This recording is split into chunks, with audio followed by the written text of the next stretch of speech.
Bonsoir messieurs, dames, ou rebonsoir si vous débarquez d'une autre vidéo. Bonsoir Thomas. Bonsoir.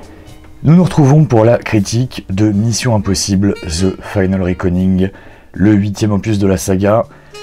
Thomas, je vais te demander déjà de dire si tu as bien aimé le film, et ensuite tu vas essayer de donner envie aux gens en donnant les grandes lignes du synopsis sans spoiler. Alors, est-ce que j'ai bien aimé le film moyennement. Genre, je me suis pas fait chier, mais il n'y a aucun moment non plus qui m'a fait vraiment décoller. Et du coup, je suis sorti de la salle en étant mitigé sur ce que je venais de voir. Je me suis dit que sur le moment ça allait, ça avait passé le temps. Mais là, tu vois, on est quoi? On est 48 heures après. Et il me reste pas grand chose du film en tête, quoi. Malheureusement, pareil. Mais de toute façon, c'est souvent ça avec le cinéma dernièrement, quand on va voir des films maintenant, c'est. J'ai l'impression qu'ils sortent très vite de l'esprit, quoi. C'est l'hécatombe. Je suis allé voir pas mal de films depuis le début de l'année. Beaucoup plus que les années précédentes, hein. Vous savez que le Covid, le pass sanitaire, etc. Enfin, plein de raisons qui ont fait que j'allais moins au cinéma qu'à une époque où j'y allais vraiment au moins une fois par semaine, si ce n'est deux. Là, j'y vais pratiquement toutes les semaines et il n'y a rien. Il n'y a vraiment rien. Le seul film que je trouve correct pour l'instant, sympa plus, c'est Sinners.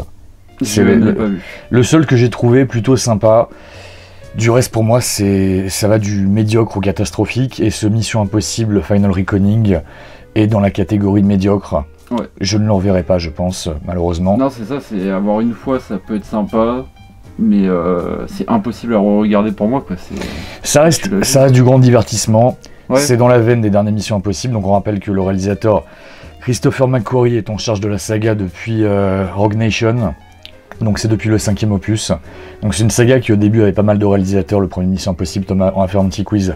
Réalisé par qui? Brian De Palma. Bien. Mission Impossible 2.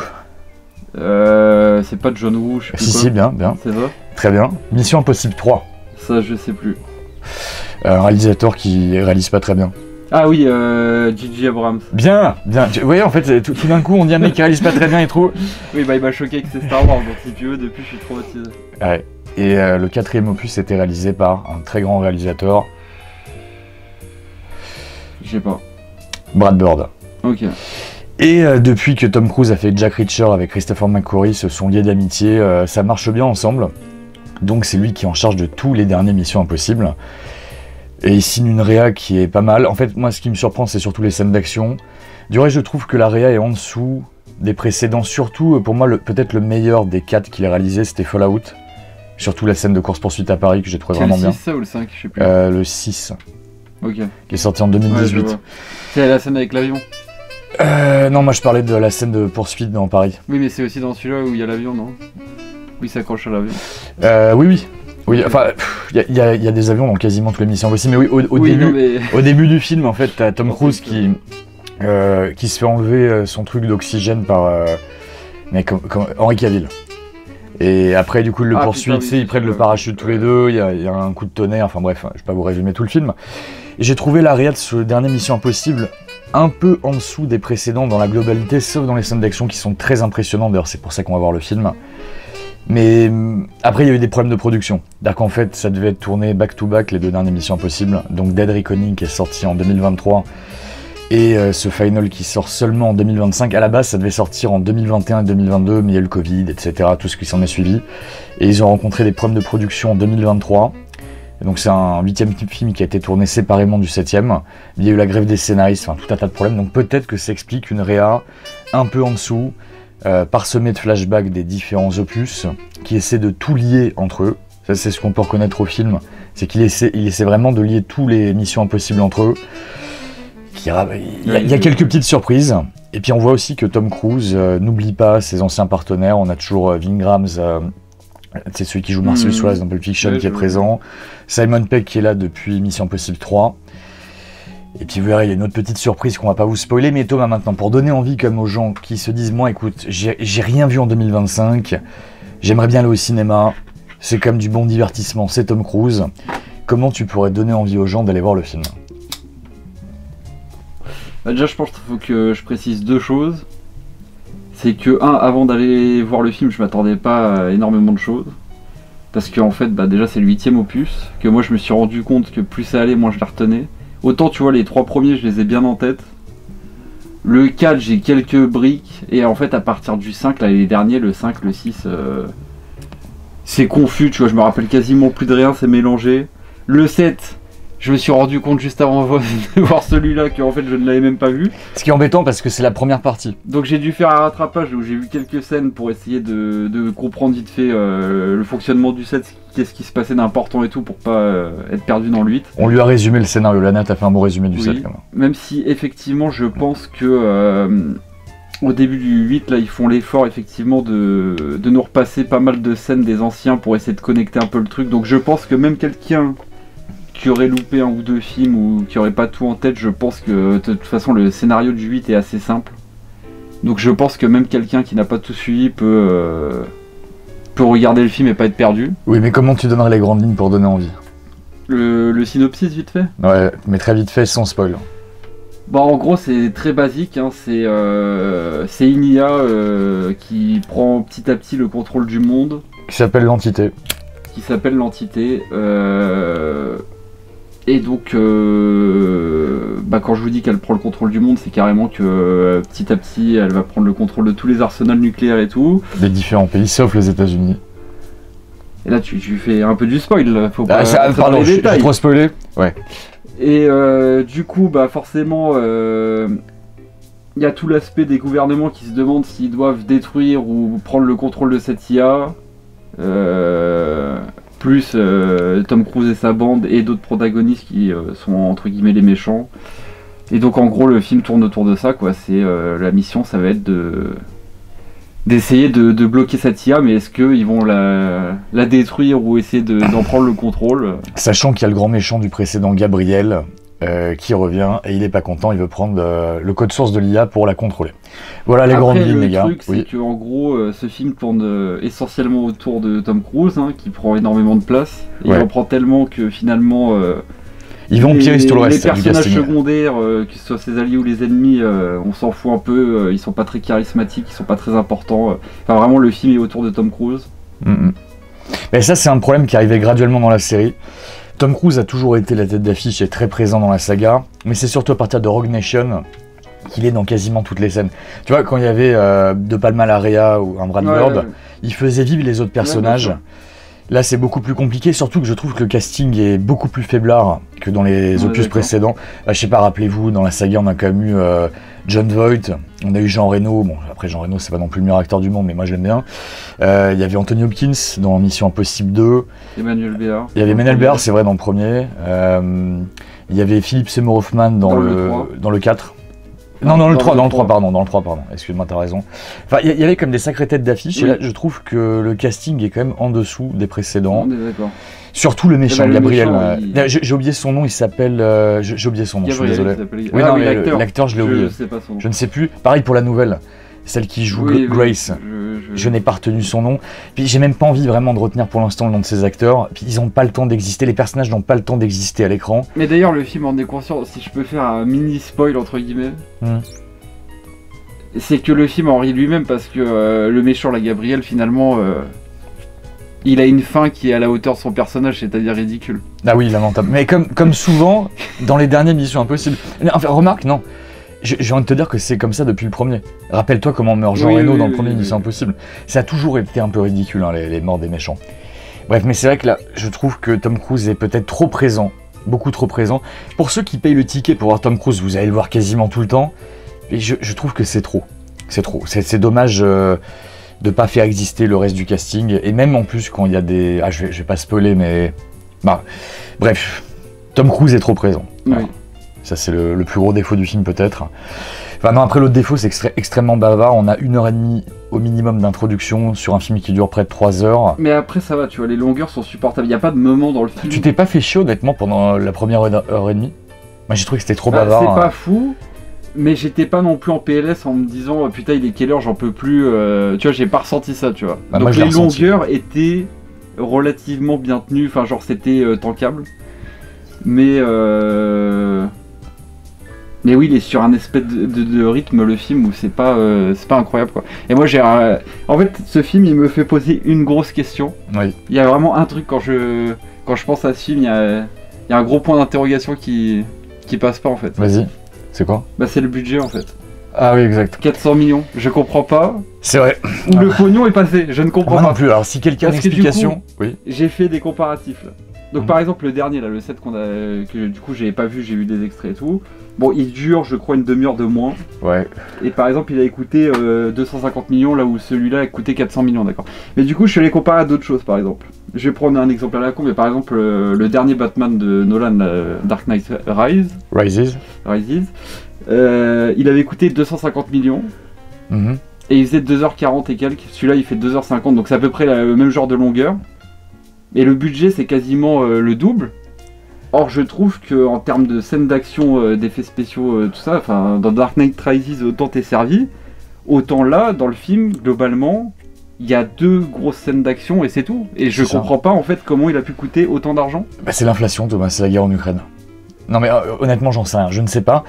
Dead Reckoning, donc le précédent, le 7ème opus, avait coûté... 250. Ouais donc quand même 150 millions d'euros de moins. C'est quasiment la moitié du budget du dernier, avec autant de scènes d'action dans l'avant-dernier. Honnêtement, je comprends pas où est passé le pognon. Enfin, oui, l'argent. En fait, on voit quand même l'argent à l'écran dans les deux grosses scènes. Non, mais dans les 2 grosses scènes d'action. D'accord, mais pas 400 millions. Mais oui, j'ai du mal à croire que tout le budget passait là-dedans. En plus, tu vas pas me dire que c'est le casting qui a coûté cher, parce que hormis Tom Cruise qui a dû prendre un bon 25 millions ou plus, le reste, ils ont pas dû prendre des gros cachets. Et qui te dit qu'il a pas pris 100 millions cette fois, Tom Cruise? Non, mais qui prend 100 millions pour un film? Il faut les assurer, les cascades. Peut-être au bout d'un moment, tu vas se dire, attends, je vais prendre plus. Je fais des trucs de fou. Il faut dire un truc quand même, les cascades sont très impressionnantes, surtout... Est-ce qu'on spoil? On peut spoiler les cascades? Peut-être plus tard, en fin de vidéo, comme ça les gens pourront... Bon, on va dire, moi j'ai surtout été impressionné par les cascades à la fin du film. Voilà, j'ai trouvé ça vraiment top. Mais bon, ouais... Oui, mais sur les 3 heures de film, t'as pas énormément de scènes d'action ou de trucs qui suscitent un énorme budget. Pour moi, rien ne justifie les 400 millions. Enfin, le dernier Avatar a coûté un peu plus, je sais plus, 460 millions. Mais là, on voit le budget à chaque seconde dans Avatar 2. Là, je pige pas. Sans déconner, faut m'expliquer. Si quelqu'un a une explication, on la prend. Ensuite, l'OST, Thomas. Qu'est-ce que t'as pensé de l'OST du film?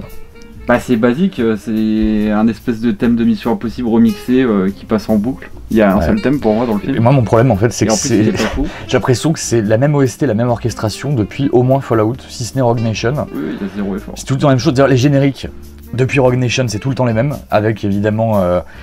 des passages du film qu'on vous spoil à l'avance, c'est-à-dire que en général les intros des dernières Missions Impossibles arrivent à peu près à 20 minutes de métrage et on te montre des séquences qui arrivent à la fin du film.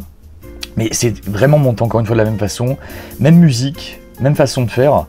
C'est dommage parce que, vous voyez, sur les 3 premières Missions Impossibles, les génériques étaient uniques. Bon, celui du 3 était quand même bien pourri, mais ils avaient leur identité. Là, je trouve qu'en fait la même formule est appliquée en boucle depuis 2015. Et c'est un peu dommage. Je préférais l'époque où chaque Mission Impossible avait son identité. Mais peut-être qu'après, il y a des gens qui vont préférer le côté filiation des 4 derniers. Maintenant, j'imagine que le but, à terme, c'est que vous remettiez l'ensemble de la saga, surtout les 4 derniers, et vous vous dites, ah, ça colle quand même bien. Tu peux mater ça comme une série. Franchement, c'est compliqué à regarder une deuxième fois. Ça passe une fois, mais après, c'est bon, quoi. Ah, je vous avoue, moi, j'avais décroché avec Fallout. Qui est pas mauvais, hein, j'avais trouvé ça sympathique, mais je crois que j'ai eu ma dose de Mission Impossible. C'était comme le 6ème, j'en pouvais plus. C'est un truc qui arrive à bout de souffle, quoi. Ça a été fait, refait, il n'y a plus grand chose. Enfin, le nouvel opus n'apporte pas grand chose de nouveau, voire rien du tout. Enfin, c'est. Bah, des cascades qu'on n'a pas vues avant, des situations qu'on n'a pas vues avant, et c'est tout. Oui, mais bon. Bah, notamment la première grosse scène d'action du film, c'est presque du jamais vu, je crois.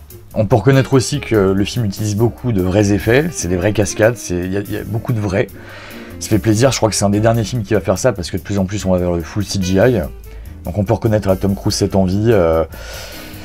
Ces scènes-là, encore une fois, sont très bien réalisées, mais ouais, du reste, si je devais le classer dans la saga, ce serait quoi ton top de la saga? Le premier en premier, de loin. Et après, moi j'aimais bien le 3, même si je sais que beaucoup de gens le détestent, notamment à cause de la réa, où ils reprochent le côté où c'est mal filmé, qu'il y a plein de plans où on voit pas grand-chose, mais... En fait, dans le 3, moi, ce que j'aime bien, c'est déjà le méchant, il est charismatique. Il y a des scènes un peu plus dark où ils n'hésitent pas à faire des scènes assez violentes. Puis je sais pas, je trouve que le scénar, les scènes d'action, ça tenait bien la route, quoi, le 3. Je suis d'accord avec toi. Je crois même que mon préféré de la saga, je vais choquer tout le monde, c'est peut-être le 3. Non, pour moi le premier... Bah, le premier m'a toujours fait chier, j'ai toujours trouvé ça trop bavard, ça m'emmerde en fait, ça se barre dans tous les sens. J'ai jamais été un fan du premier Mission Impossible. C'est un film que j'ai découvert quand j'étais gosse, j'avais 10 ans quand il est sorti, et je l'ai revu plusieurs fois, et j'ai jamais été un fan. Le 2, la première fois que je l'ai vu, c'était à Singapour, je l'attendais comme un fou, je sais pas, c'était quand j'étais jeune, j'aimais beaucoup quand c'était une suite. Quand il y a marqué 2, je me disais c'est forcément mieux que le premier. J'ai compris en vieillissant qu'en fait non. C'est un énorme nanar. C'est un putain de nanar, mais tu sais que j'ai rematé des séquences, c'est quand même mourir de rire là. Oui, surtout la séquence de moto à la fin, c'est très mauvais, mais en même temps c'est très marrant. Ah oui, non, moi il me fait rire. Mission Impossible 2, c'est un pur nanar, c'est du fun, mais c'est nul à chier, c'est certainement le pire de la saga en vérité. C'est certainement le pire. Oui. Effectivement. Le 3, je crois que c'est mon préféré. Tous les autres, là, les derniers, du coup, c'est un espèce d'ensemble où j'ai du mal à les détacher les uns des autres. Ouais, ils sont. Après, ils sont extrêmement cohérents, ils sont très cohérents les uns avec les autres. Cohérents, mais... Après, le 4 est peut-être un chouïa mieux que toutes les suites. Mais voilà quoi, c'est... Après, ça se joue sur les cascades et les settings. Donc moi, je vais choquer tout le monde, mon top Mission Impossible, c'est le 3 en premier. Ah oui, attends, c'est le 3 en premier. Parce que j'aime l'ambiance, j'aime l'enjeu, je le trouve vraiment fun, on s'emmerde pas. Ensuite, ça serait le premier et Fallout. Le premier forcément, mais j'ai jamais été fan non plus. Et Fallout qui est quand même pas mal. Et après tout le reste... Ghost Protocol, c'est peut-être le mieux réalisé de tous.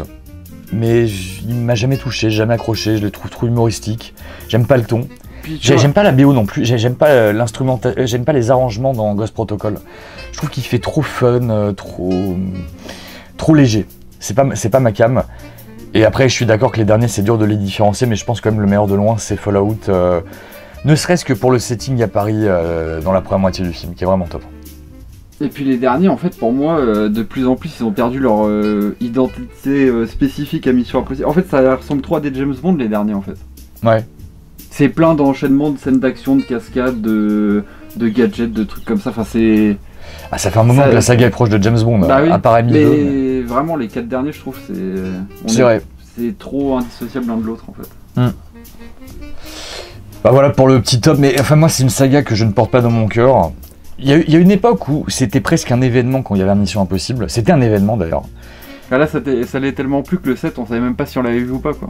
Ah mais moi ce qui est sûr c'est que je suis pas allé le voir au cinéma. Et que là le 8 on va le voir parce que forcément il n'y a rien à côté. En fait la proposition est tellement faible à côté que tu te dis vas-y on va remettre une pièce là-dedans, quoi. Ouais non ça mais fait là, passer le temps, quoi. Là si vous voulez on l'a vu et d'ailleurs je pense qu'il va... J'ai compris qu'il fallait qu'il fasse au moins 1 milliard pour ne pas bider, enfin pour être rentable. Mais c'est ça le gros problème avec le budget là, qu'il ait coûté aussi cher. Déjà je sais pas où est passé l'argent, mais c'est qu'en plus il va jamais être rentable vu ce qu'il a coûté en fait. On sait jamais parce qu'il y a vraiment aucune concurrence, il n'y a plus rien. Les prochains blockbusters, ils sortent cet été là avec Jurassic World Rebirth, c'est encore je te dis blockbuster, à mon avis ça va bider aussi. Superman, je suis pas sûr que ça marche. Les 4 Fantastiques, on verra, je pense que ça marchera plutôt bien. Qu'est-ce qu'on a d'autre? En fait, il n'y a pas de concurrence donc. Avec l'effet Tom Cruise, avec toute la promo qu'il y a autour, peut-être qu'ils peuvent s'en sortir. Putain, d'ailleurs, l'affiche du film, parce que nous on l'a vu en avant-première. Elle est ridicule. L'affiche qu'on a vue était nulle, c'est-à-dire qu'en fait ça spoil la dernière séquence du film. Donc on voit un avion jaune à l'envers. Et j'ai remarqué qu'il y avait une deuxième affiche. Je sais pas laquelle ils vont retenir. Bah, c'est Tom Cruise en noir et blanc, de face. Okay. Je sais pas laquelle vous aurez. Nous on a eu une affiche que j'ai trouvée très mal choisie, ça donne pas envie de voir le film. Pas le film, non. Bref, on verra s'ils arrivent à rentabiliser le truc. Mais je sais que Tom Cruise veut tourner dans l'espace. Je crois qu'il avait dit ça.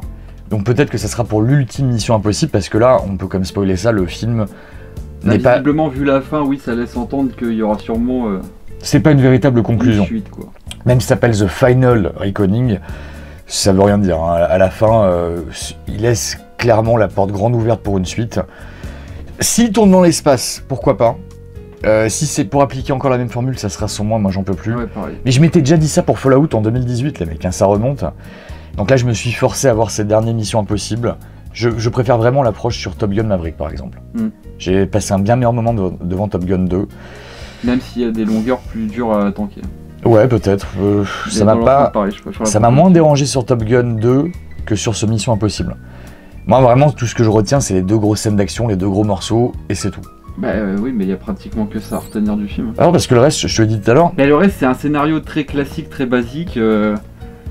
Avec oui, tu vois tout arriver 100 000 ans à l'avance, évidemment. Une mondialisation de guerre, voilà, avec une IA à la clé. Enfin, c'est vraiment basique, c'est du vu et du revu, quoi. Ouais. Si, il y a quelques plans que j'ai trouvé sympa à un moment donné, quand ils font des flash-forward de ce qui pourrait arriver potentiellement. Il y a vraiment du budget sur ces séquences-là. C'est pas très long, mais c'est des... En fait, on voit toutes les grandes villes du monde qui sont ravagées par des missiles nucléaires. Un petit peu la Terminator, d'ailleurs. Ça m'a fait penser à plusieurs moments à Terminator. Notamment Terminator 3. Rappel de la fin du film. Donc ça, c'est des plans qui sont pas mal. J'imagine que ça coûte un certain pognon d'animer ça. Voilà. Bon, du coup, on essaie de pas spoiler du tout, les gars. Sans spoil. À vous de voir. Donc l'année est tellement creuse. Vous pourriez éventuellement craquer. Après, le prix du billet est quand même élevé. 15 balles la séance, on réfléchit à 2 fois avant d'aller au ciné. Si vous n'avez absolument rien d'autre à faire, pourquoi pas, allez-y, mais c'est un film que je suis déjà en train d'oublier 48 heures après la sortie. Ah oui, non, mais voilà, c'est un que je ne reverrai jamais, je pense. C'est faire une sortie, c'est avoir une fois, c'est pas désagréable, ça fait passer le temps. Mais clairement, si vous le loupez, c'est pas très grave, quoi. Ouais, vous loupez pas grand-chose. C'est quoi le dernier film d'action qui t'a plu, Thomas? Genre vraiment, tu t'es dit, c'est un chef-d'œuvre. Un grand film d'action. Bah, le dernier Batman. Dark Knight Rises. Oui. C'est vrai que c'était vraiment bien sûr. Après, oui, mais genre Interstellar, je le catégorise pas dans le genre de. Enfin, pour moi, c'est pas. Ouais, non, c'est un autre genre. Voilà, tu vois. Donc, ouais, je pense que c'est le Batman. Le Batman. Je comprends. Il y a eu quoi entre deux? Ou tout un tas de chiasses. Ah, tu m'as dit un grand film, quoi. Donc, oui, je vais rester là-dessus. Je vois. Bah, j'aime beaucoup aussi Dark Knight Rises. Pour moi, en fait, le dernier très grand film d'action que je considère comme un chef-d'œuvre, c'est Terminator 2, les mecs. Je sais que je vais vous trouver le cul. Ah oui, non, mais d'accord, mais. Bah, je suis désolé, mais on n'a jamais fait mieux. En fait, on n'a jamais fait mieux. Non, mais il y a eu d'autres trucs en attendant. Ouais, il y a eu Matrix, il y a eu. Oui, c'est vrai, t'as raison. Bah, Matrix. Voilà, Matrix. Je préfère Matrix. Non, mais il y a eu d'autres choses aussi. Bah, Terminator 2, t'es remonté 30 ans en arrière. Après, c'est pas le même genre. Mais je suis pas juste parce que c'est pas le même genre. Là, c'est un film d'espionnage. D'ailleurs, tu préfères quoi? Tu préfères la saga James Bond ou Mission Impossible? Parce que finalement, dans les derniers James Bond avec Daniel Craig, ils ont aussi fait cet effort de faire un serial, de lier les films entre eux. Ce qui n'était pas le cas dans les James Bond avant. Et le truc, c'est que je suis fan d'aucune des deux sagas. Et que dans les deux sagas, il y a des films que j'ai bien aimés et d'autres chiants, tu vois. Genre, là, les Missions Impossibles, on a déjà dit. Moi, c'est le 1 et le 3 que j'aime bien surtout. Le reste, bof. Et les James Bond, c'est un peu pareil. J'aimais bien certains James Bond avec Pierce Brosnan, notamment GoldenEye. GoldenEye. Qui était son meilleur. Les derniers là avec Daniel Craig, j'en ai vu quasiment aucun. Je crois que j'avais vu vite fait Casino Royale et Nightfall. Skyfall, pardon. Ça t'intéresse pas les Daniel Craig? Pareil, tu vois, c'est des films, t'y vas, ça fait passer le temps, mais il me reste pas dans la tête, quoi. Ouais, tu retiens rien. Mais si t'avais une préférence entre la saga Mission Impossible et James Bond? C'est dur. Peut-être James Bond quand même, il y en a un peu plus. C'est plus diversifié, on va dire. Il y en a certains avec Sean Connery et tout qui sont sympas. C'est plus diversifié, après il y a beaucoup plus de films. Mais je dirais que la saga Mission Impossible se tient quand même mieux. Elle est plus cohérente, globalement. C'est quand même Tom Cruise qui compte le même rôle pendant 29 ans. Depuis Daniel Craig, je n'y vais plus, quoi. Ouais, non, je comprends, moi aussi j'ai du mal avec cet acteur de James Bond. Mais en tout cas, voilà, 29 ans de Mission Impossible, une saga qui se tient quand même bien. Je dirais qu'il y a une seule vraie daube, c'est le 2. Et là, celui-là est dans la continuité du dernier, à vous de voir. Moi, je donne à peine la moyenne à ce film. Pour moi, c'est très médiocre. C'est pas le film que je retiendrai en même temps, je vais rien retenir de 2025, je crois. Si ça continue comme ça, on va rien retenir. Ah bah c'est pareil, c'est 56 sur 10 maximum. Je sais pas, y a pas une prestation d'acteur dans le film que t'as retenu Mais non, il y a aucune scène marquante. Ouais, non, les acteurs, comme je t'ai dit, en dehors de Tom Cruise, c'est vide. Ils ont pris des mecs creux qui servent de paysage, de décor. Ouais. Puis les dialogues. Leurs personnages. Enfin voilà. Par exemple là, est-ce que c'est considéré comme un spoil ou pas? Le méchant. Non, pas le méchant. Le méchant, on s'en fout. Le méchant, il est nul. Mais par exemple, pour ceux qui ont vu le set, il y a une nouvelle fille là, qui est introduite dans le set là. Oui, Grace. Voilà. Dont on a oublié le nom de l'actrice. On sait même pas le nom des personnages tellement. Bah, je le connais parce que j'ai révisé, mais c'est ça que je l'avais oublié aussi. Et bah voilà, et bah dans le nouvel opus, pareil, elle ne sert à rien. Le nouveau gars, pareil. Enfin, les persos ne servent à rien. On ne retient même pas leur nom. Ils ont aucune scène marquante ou dialogue marrant ou autre. Enfin, ils ne servent à rien. C'est un film sur Tom Cruise. Tom Cruise est le héros.